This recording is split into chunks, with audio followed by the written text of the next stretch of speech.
রোদে জলে ভিজে এবং একদিন পোল কাঁধে করে নিয়ে যাওয়া এবং সব রকম করে এবং এক একটা যখন কেবিল ফল্ট হতো, কেবিল জয়েন্টারের কাজ করার জন্য দুটো তিনটে করে করে বড় বড় গর্ত করা হতো। আমার সঙ্গে আমার খুব কষ্ট করেছেন এক সময়। কষ্ট, একদিন না আসতে পারলে দুদিনের মাইনে কাটা যেত। তবে অবশ্য একদিন না আসতে পারলে দুদিনের মাইনে কাটা যেত। এবং সুইপারের কাজ করেছেন, কোনো কাজই ছোট নয়। আজকে হয়তো সোমনাথ ভদ্রবাবু আজকে এটা প্রুফ করে দিয়েছেন এবং সেই কাজটা করে গেছেন কন্টিনিউয়াস। আমি লন্ড্রিতেও যখন চাকরি করেছি তখন সেখানে কি কোনো কারণে ভুলে চটে একজন খদ্দের তো আমাকে জামা প্যান্ট কাচিয়ে পর্যন্ত ছেড়েছেন আর কি। হ্যাঁ, কি কারণে আর কি আমাদেরই ভুলেতে আর কি ওইটা আর্জেন্ট ডেলিভারি আর কি সেটা পাঠাতে ভুলে যাওয়া হয়েছিল। উনি যখন দুপুরবেলা নিতে কোন লন্ড্রিতে কাজ করতেন? আমি আমাদের বাড়ির ওইখানে সেন্ট্রাল লেভেলে যখন পাঠালে সেটা কি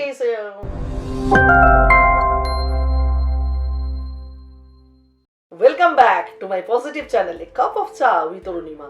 A Cup of Cha with Arunima, it's a motivational and inspirational podcast show. আপনারা জানেন, দেখেন এবং প্রতি সপ্তাহে ঠিক সন্ধ্যে 7টায় আশা করি দেখতে বলছেন। আজকে আমাদের স্টুডিও আলো করে যিনি আছেন গেস্ট স্পিকার, তিনি আর কেউ নন, আমাদের সকলের পরিচিত নাম শ্রী সোমনাথ ভদ্র মহাশয়। ওনার চেহারা, ওনার মুখ আপনাদের সকলের চেনা। আমাদের বই মেলা গেলে পরে, আমাদের সবলা মেলা গেলে পরে, আমাদের কবিগুরু রবীন্দ্রনাথ ঠাকুরের মুখের সাথে আমরা সকলে মিল পাই। তো তার সাকসেস স্টোরি, তিনি কিসের সাথে জড়িত আছেন, কিভাবে তারা যে সাকসেস স্টোরি, সেইটুকুই শুনে নেব কাপ অফ চা উইথ অরুণিমার অনুষ্ঠানে। আসুন সোমনাথ বাবু, থ্যাংক ইউ সো মাচ আমার অনুষ্ঠানে আপনি এসেছেন। আপনার ব্যস্ততম শিডিউলের মধ্যে, স্বাভাবিকভাবে ব্যস্ততম, রিসেন্টলি বললেন কোথায় গেছিলেন যেন? গঙ্গাসাগরে, রাইট? আমি গঙ্গাসাগরে গিয়েছিলাম। আচ্ছা, তারপরে গঙ্গাসাগর থেকে ঘুরে এসেই আমি বইমেলার সঙ্গে প্রতি বছর যুক্ত থাকি। আমাদের সোসাইটির স্টল ওখানে হয়, তা সেই স্টল এবং সারা আমি একটু আমাদের স্টলের কোনো বই কিংবা স্টলের কিছু আমি ওটা প্রচার করি। এই নিয়েই আমি বইমেলা শেষ করে তারপরেই দুদিনের রবীন্দ্র ভারতী, হ্যাঁ, তারপর আমি ওই রবীন্দ্র ভারতী সোসাইটির লাইভ মেম্বার।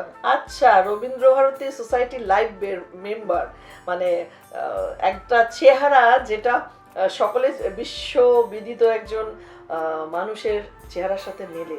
স্বাভাবিকভাবেই উনি এখন অভিনয় করছেন অনেক চরিত্রে, দেখা যাবে আপনাকে আগামী দিনে। তো আপনার এই মূল্যায়ন, মানে আপনার একটা মানুষ বলে না যে কোনো মানুষ কিছু জিনিসের জন্য জন্মায়, তো আপনার আজকে এই পর্যন্ত আসা এবং এই যে কবিগুরু চেহারার সাথে, মানে একটা অবয়বের সাথে একটা মিল চেহারা, তো আপনার কবে থেকে শুরু হয়েছিল জীবনযাত্রা? একটু যদি দর্শক বন্ধুরা শুনে। আমি খুব রবীন্দ্রসঙ্গীত শুনতে ভালোবাসি এবং ছোটোবেলা থেকেই রবীন্দ্রসঙ্গীত শুনতে ভালোবাসতাম। সেই তাগিদে চারদিকে আমি রবীন্দ্রনাথ ঠাকুরের গান শুনতে যেতাম। এখন সেই সব শিল্পীরা অনেকেই মারা গেছেন। তখন রবীন্দ্র সদন এবং রবীন্দ্র সদনের চারদিকে এদিক ওদিক সব যে হলগুলো ছিল সেখানে শুনতে যেতাম। আর সুচিত্রা মিত্র, সাগর সেন। সোমনাথ বাবু, একটা মাঝখানে জিজ্ঞেস করি, দর্শক বন্ধুরা, যখন আপনি গানগুলো প্রোগ্রামগুলো শুনতে যেতেন, রবি ঠাকুরের গান শুনতেন, তখন তো চেহারাটা এইরকম ছিল না, তাই না? তখন চেহারা এরকম চুল ছিল আমার মাথায়, একটু ছোটবেলা থেকেই চুল বেশি থাকতো। ওই জন্য আমার দিদিরা কি বলতো, চুল চুলটা কেটে, বড়ই চুল রাখতেন সবসময়। না, চুলটা কাটলেও একটু ঘন ঘন তাড়াতাড়ি হতো। আচ্ছা, তখন এর থেকে অনেক বেশি চুল ছিল এবং কোনো কিছু অনুষ্ঠানে গেছি, কোনো কিছু নেমন্তন্ন গেছি, চুল না কেটে যাওয়া হবে না, এইরকম আর কি। দিদিরা খুব করতেন, তা চুল কেটে যেত, এরকম করতাম। তো আপনাকে একটু মাঝখানে আপনার কথাটাকে ব্রেক করে জিজ্ঞেস করি, এই যে সবাই আপনাকে মেলাতে হোক, রবীন্দ্র ভারতী অ্যাসোসিয়েশনে হোক, যেখানেই হোক, আপনাকে যে সবাই বলে যে আপনার চেহারার সাথে কবিগুরু চেহারার একটা মিল আছে, এটা আপনি মানে কিভাবে নেন জিনিসটাকে? এখন নিতে জিনিসটা হয়ে গেছে আর কি। আচ্ছা, সবাই কি বলে? হ্যাঁ, আর কি এটা যখন আমার দাড়ি ছিল না তখন আমি ওই আমার পাশের বাড়িতে আর কি আমার জাতুতো জামাইবাবুর বাড়িতে ফিল্ম স্টার ভাড়া থাকতেন মহারাজা চৌধুরী, ওনার ফ্যামিলি ভাড়া থাকতেন। ওনার ভাসুর প্রডিউসার ছিলেন। আচ্ছা, উনি আমাকে মাঝে মাঝে টেকনিশিয়ান স্টুডিও কিংবা এদিক ওদিক পাঠাতেন, পাশের বাড়ির ছেলে তো, হ্যাঁ তখন কিছু করতামও না। আবার কি বোধহয় আমি একটা একজনের একটা দোকানে আমি তখন কাজ করতাম আর কি। হ্যাঁ, তা সেইটাতে আমাকে উনি পাঠাতেন আর বলতেন যে ছেলেবেলার রবীন্দ্রনাথ। আচ্ছা, আমার মুখ দেখে এরকম দেখে, তখন চুলগুলো যেহেতু অন্যরকম ছিল, আমার মুখ দেখে বলতেন নাকি, তখন তো দাড়ি ছিল না। আচ্ছা আচ্ছা, তা এই করতে করতে করতে করতে করতে করতে করতে তখন তো আর কি আমি চাকরি পেলাম টেলিফোন ডিপার্টমেন্টে। টেলিফোন ডিপার্টমেন্টে আমি খুব নিস্তকেই ঢুকেছি এবং মাঝে মাঝে বাইরে থাকতাম, তা ওই মানে কি পোস্টে চাকরি পেয়েছিলেন আপনি? আমি সত্যি কথাই বলতে গেলে কি ওয়াটারম্যান কাম সুইপার থেকে। দর্শক বন্ধুরা, উনি ওয়াটারম্যান কাম সুইপার র্যাঙ্কে চাকরি করতেন টেলিফোন ডিপার্টমেন্টে। লাস্টে আমি 22 বছর টেলিফোন টেকনিশিয়ান হয়ে আমি রিটায়ার করেছি আর কি। এবং সেই 22 বছর আমার বলতে গেলে কি, হ্যাঁ তারপরেও আরেকটা যিনি কষ্টের চাকরি ছিল, যেটা টেলিফোন ডিপার্টমেন্টে 1981 থেকে 83 হচ্ছে ওয়াটারম্যান কাম সুইপার, আর 1983 থেকে 1991 পর্যন্ত ডেলিগেটেড মজদুর, যেটা ওই গভর্নমেন্ট অফ ইন্ডিয়ায় আর কি টেলিফোন ডিপার্টমেন্টে ডেলিগেটেড মজদুরে, সেখানে কোদাল গাঁইতা দিয়ে রাস্তায় মাটি কাটা, তারপরে 20 ফুট করে এক একটা লেবারকে গর্ত করা, পোলে উঠে তার পোল ফিট করে, তার মানে সেই কষ্টের জীবন ছিল এবং রোদে জলে ভিজে, এবং একদিন পোল কাঁধে করে নিয়ে যাওয়া এবং সব রকম ইয়ে করে, এবং এক একটা যখন কেবিল ফল্ট হতো, কেবিল জয়েন্টারের কাজ করার জন্য 2-3টে করে করে বড় বড় গর্ত করা হতো। আমার সঙ্গে আমার মানে খুব কষ্ট করেছেন এক সময়। কষ্ট, একদিন না আসতে পারলে 2 দিনের মাইনে কাটা যেত। তবে অবশ্যই একদিন না আসতে পারলে 2 দিনের মাইনে কাটা যেত। এবং সুইপারের কাজ করেছেন, কোনো কাজই ছোট নয়। আজকে হয়তো সোমনাথ ভদ্রবাবু আজকে এটা প্রুফ করে দিয়েছেন এবং সেই কাজটা করে গেছেন কন্টিনিউয়াস। আমি লন্ড্রিতেও যখন চাকরি করেছি তখন সেখানে কি কোনো কারণে ভুলে চটে একজন খদ্দের তো আমাকে জামা প্যান্ট কাচিয়ে বন্ধ ছেড়েছেন আর কি।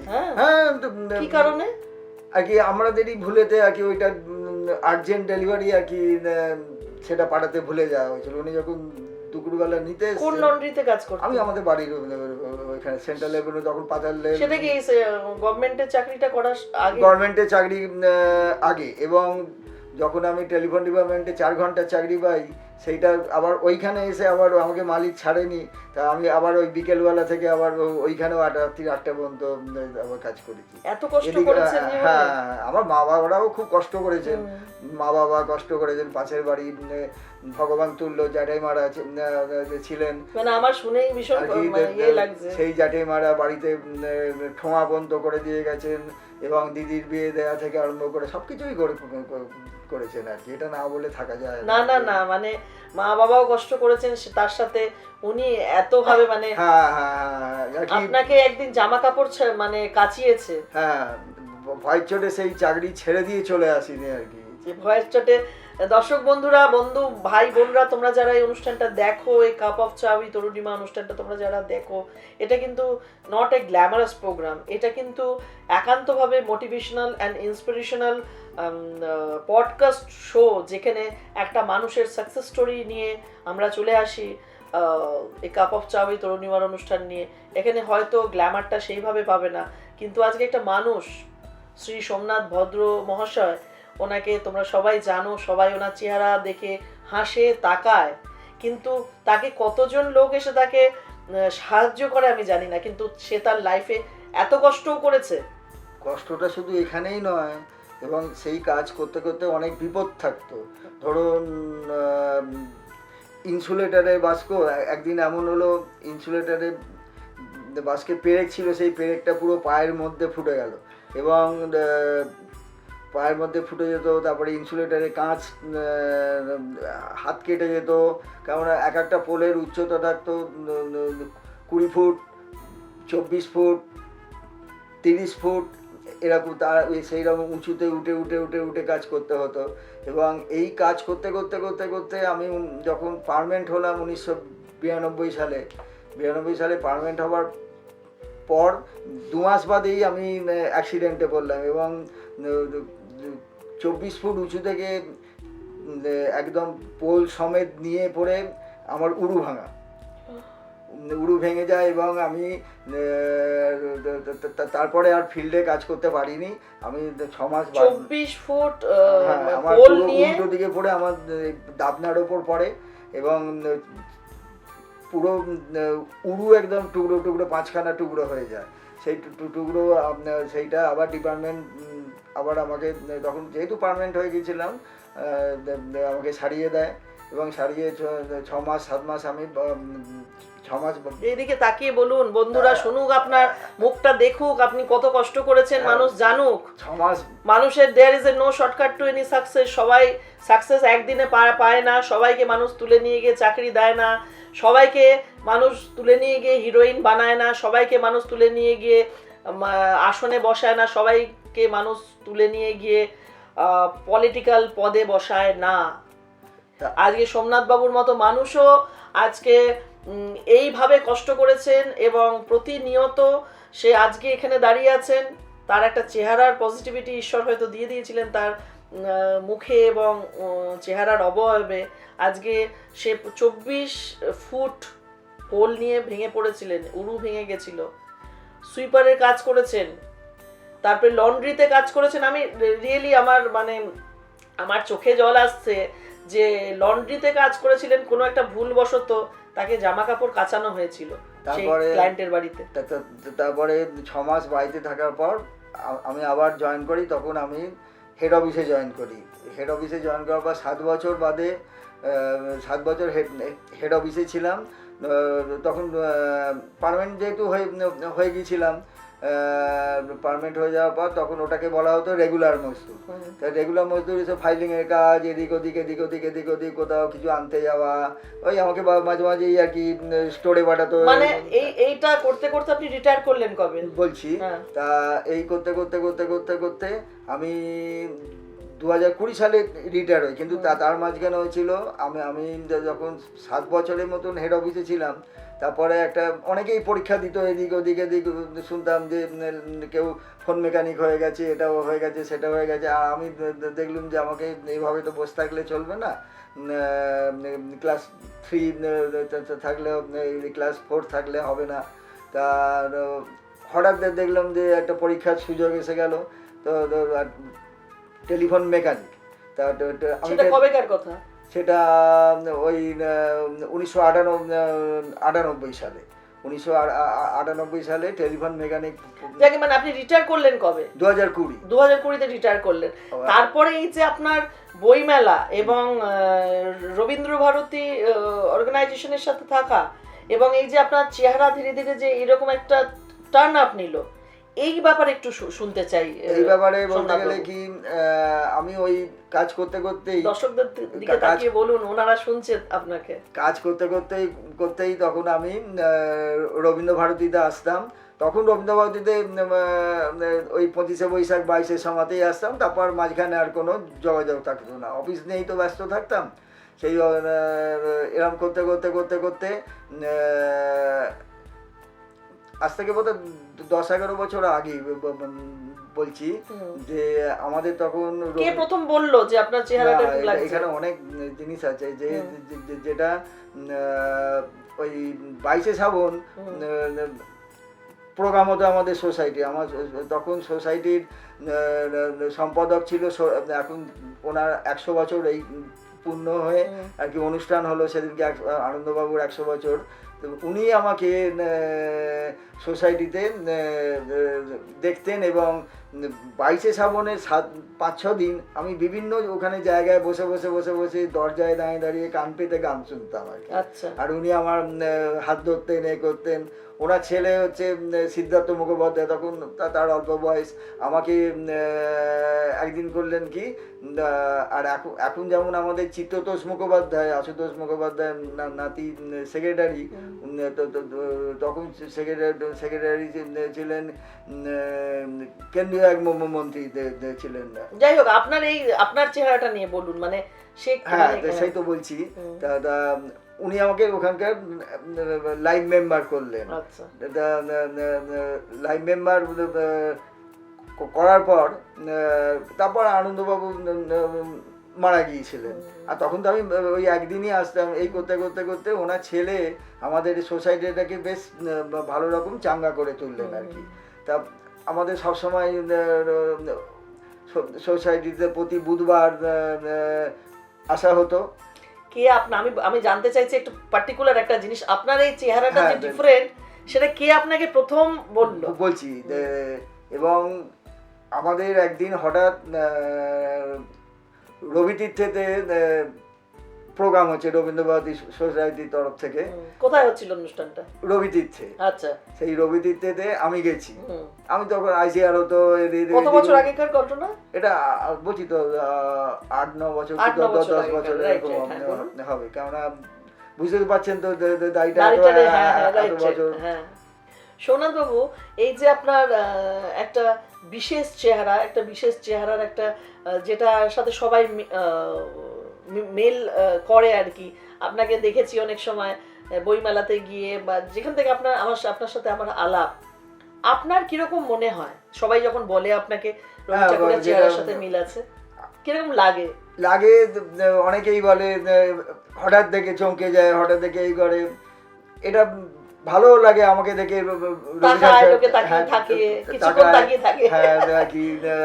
আবার দেখে যে দাড়িটা সত্যি কিনা, তা এটা আমাকে দেখে যদি রবীন্দ্রনাথের কথা মনে পড়ে তাহলে আমার সেটা ভালোই লাগে এবং সেটা ভালোই লাগে। আচ্ছা সোমনাথ বাবু, সোমনাথ ভদ্র নামটা আজকের ডেটে সবাই জানো, সবাই চেনো ওনাকে।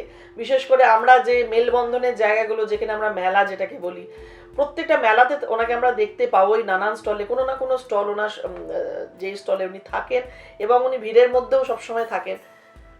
সোমনাথ বাবু, এই যে এত বড় একটা জীবনযাত্রা, এত বড় একটা লড়াই, তার মধ্যে দিয়ে আজকে একটা নতুনভাবে বাঁচা সিনিয়র সিটিজেন হয়ে গেছেন, এখন আপনি রিটায়ারমেন্টের উপরে সবকিছু চলে, আপনি শুনলাম অভিনয়ও করছেন। হ্যাঁ, আমি হঠাৎ এই চুলদারির জন্য